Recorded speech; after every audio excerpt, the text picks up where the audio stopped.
Hi guys, this is a quick video for the second beginner Spanish lesson. So as I read through the Spanish that's on here, make sure you're taking notes on the terms that are in blue in the pictures. So in the first sentence, Esteban is meeting Diana. And in this lesson, the focus is on how to ask people their name, how to say your name, or ask for other people's names, and basic introductions and greetings. So the first thing Esteban says is, Hola, me llamo Esteban. Me llamo, I would write down that it means my name is. Technically, it means something else, but for now, I think it's best to just think of it as saying, my name is. Me llamo. Notice how there's two L's in that word? You actually have a couple options for how to pronounce it. You could say me llamo. It's also okay to say me llamo. So it kind of like sounds like the letter J or the letter Y in English. So watch out for that double L because it has special pronunciation rules in Spanish. And then he asks the person he's talking to their name. Y tú, and you, ¿cómo te llamas? ¿Cómo te llamas? And remember, you can also pronounce it ¿cómo te llamas? Hopefully you've noticed that here, instead of the word me, it says te. And also, instead of llamo, it's llamas. So it ends in as and not the letter O. You have to pay very close attention to how the word ends, because if you change that incorrectly, it completely changes the meaning of the sentence. So, ¿cómo te llamas? Is how you would ask someone their name. So you could write down in your notes, what is your name? And then she responds, me llamo Diana, my name is Diana. And then Esteban replies, encantado. Encantado means delighted. And Diana says, oh, me too, igualmente. Igualmente is like a nice way of saying me too, or you could also put in your notes that it means likewise. So she is also delighted to meet Esteban. So this is just being very polite. Like after you meet someone, oh, I'm delighted to meet you. Me too. Likewise. The next phrase, te presento a Esteban. So Diana is presenting Esteban to another friend of hers. So te presento a. One translation could be, this is, and then the person's name. This is Esteban. A better translation might be, I present to you Esteban. So she's introducing Esteban to her other friend, Anna. And Anna also replies, encantada. However, if you look carefully, we've seen that word twice. The first time, encantado. The second time, encantada. What's the difference? Well, one ends in an O because a boy is talking. The other ends in an A because a girl is talking. In Spanish, the way you speak is impacted by gender. So boys speak one way, girls speak another. The next word, perdón, means pardon or excuse me.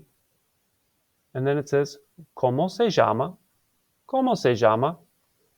Notice how here it says se and not me or te.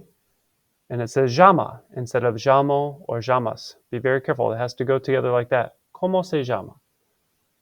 In this picture, if you look carefully, it's just one person talking to another. It looks like they're in some kind of business situation. This word ¿cómo se llama? Can mean a few different things. Right here, it's another way, a fancy way, a formal way of asking someone their name. I would not write down what it means in your notes yet.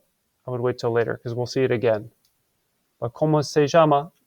Sometimes is a fancy way of asking someone their name. I would focus on using ¿cómo te llamas? To ask someone their name.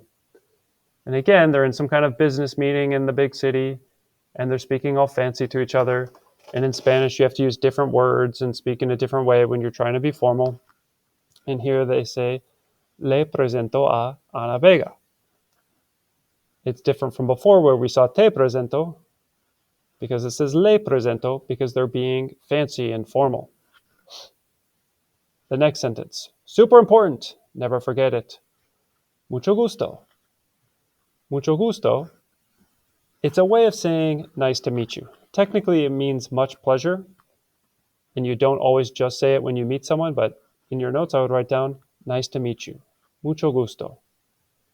And then Anna responds saying, el gusto es mío. El gusto es mío, the pleasure's all mine. Here we have two friends speaking, and they're asking about someone else. And the girl says, ¿Quién es? ¿Quién es? Notice how the QU sound in Spanish does not make the same sound in English. It sounds more just like the letter K by itself. I would write that down in my notes. Please do that now. ¿Quién es? So that's saying, who is he? Or it could be, who is she? Or who is it? Or technically, who is that? So who is he or who is she? ¿Es Raúl?